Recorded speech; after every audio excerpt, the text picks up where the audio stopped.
سلام دوستان، امروز اومدم شاه بازی تمام بازی‌های دوئل رو بهتون آموزش بدم. قبل از اینکه هیچ چیز اضافه‌ای بگم، بیایم خودمون رو توی یک موقعیت شبیه سازی دوئل قرار بدیم و بیایم ببینیم که میتونیم حدس بزنیم گل کدوم دسته یا نه. پس من حریف شما و شما در بازی واقعی دوئل هستید. بریم بازی رو ببینیم جواب درست رو میگین یا نه. دوستان این گل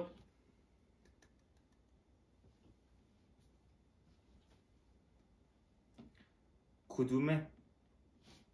بریم حالا برای آموزش بازی. دوستان نکته اول اینه که خیلی به بازی اولتون ربط داره.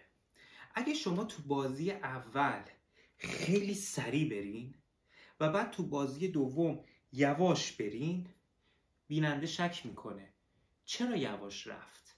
میخواد من گل رو ببینم؟ پس نباید تابلو بازی دراریم. و همچنین نباید خیلی هم کند برین. وقتی خیلی کند میرین، ذهن بیننده با حرکت دستتون آشنا میشه. ذهن بیننده احتمال این که گل از این دست دوباره برگرده تو دست اول رو تو ذهن خودش میپرورونه. پس نه خیلی تند نه خیلی کند، یک جور عادی و سریع رد میشین قبل از اینکه ذهن مخاطب احتمال پرتاب گل از این دست تو دست اول رو در نظر بگیره. این نکته اول. نکته دوم خیلی نکته باحالیه، راجع به زبان بدنه. شما تمام اونایی که ادعا دارن رو با این کار گول میزنی. با چی کار میخوام بکنم؟ اگرم تو بازی اصلی من دقت کرده باشین، من پس از اینکه حالا گل رو انداختم و بعد تو دست اولم انداختم، موقعی که دستم رو آوردم روبروی شما 1/100 ثانیه این یکی دستم رو نگاه کردم. زیاد نگاه نکردم، اینجوری نگاه نکردم خیلی تابلو باشه. 1/100 ثانیه نگاه کردم. این 1/100 ثانیه داره به طرف مقابل هینت میده او تو این دست خبراییه. و چون 1/100 ثانیه بوده، طرف مقابل فکر میکنه او سریع روشو برگردونده، نذاشته من بفهمم تو این دست چه خبریه. پس اونجا شاخکاش تیز میشه، میگه پس درسته حتما تو این دستش گله. اما غافل از این که این حرکت شما هم چیزی بوده که شما میخواستین اون ببینه. اینم از نکته دوم. نکته سوم که نکته خیلی مهمیه، شما باید این بازی رو با توجه به شخصیت طرف مقابلتون تغییر بدین. باور کنید تا الان من هر بار این بازی رو تو دوئل واقعی انجام دادم، هیچ کس نتونسته درست بگیره. حالا این که میگم باید شخصیت رو متناسب این بازی یا بازی رو متناسب شخصیت تغییر بدین چیه؟ ببینید بعضی از آدم ها موقع دوئل میان تو چشای شما نگاه میکنن. این اصلا حواسش نیست شما پرت میکنی یا نه.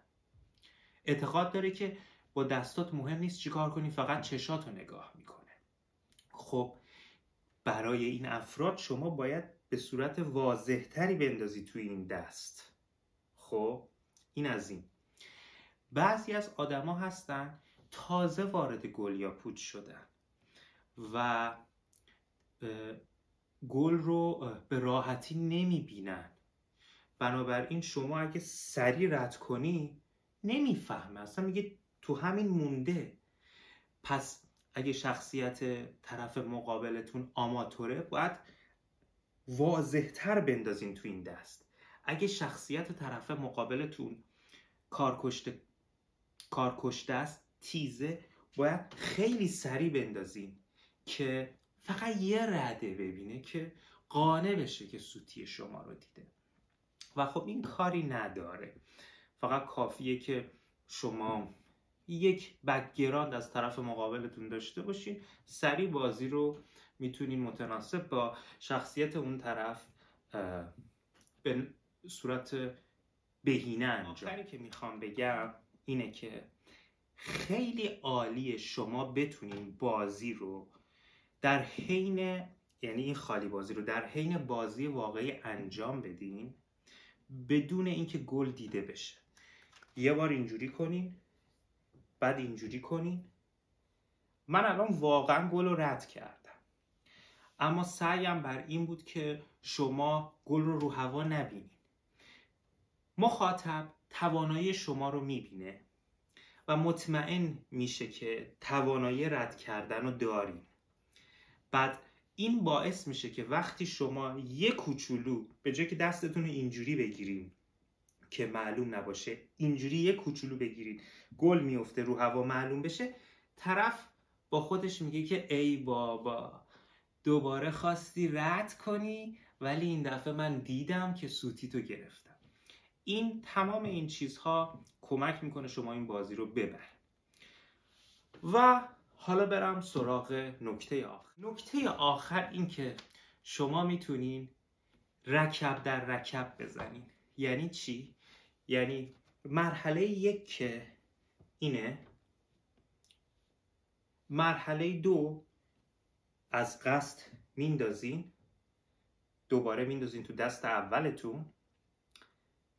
اما مرحله سه چیه؟ مرحله سه رکب در رکبه. اگر این بازی رو قبلا جلو کسی انجام داده باشین، میاین گل و تابلو میندازین، بعد میاین از بالای دستتون رد میکنین و بعد میکشین. بعد طرف پلو خودش میگه مرد حسابی این رکب رو یه بار به من زدی، من میدونم از قصد نشون دادی گل بیفته که بعد دوباره بندازیش تو دست اولت، ولی غافل از این که شما ننداختین تو دست اولتون. این هی مرحله‌شو میتونین بالا و بالا و بالاتر ببرین. بازی های دیگه هم هستش که اینجوری رکب میزنه. حالا من در روزهای آینده اون بازی ها هم براتون به اشتراک میذارم. امیدوارم از این بازی خوشتون اومده باشه.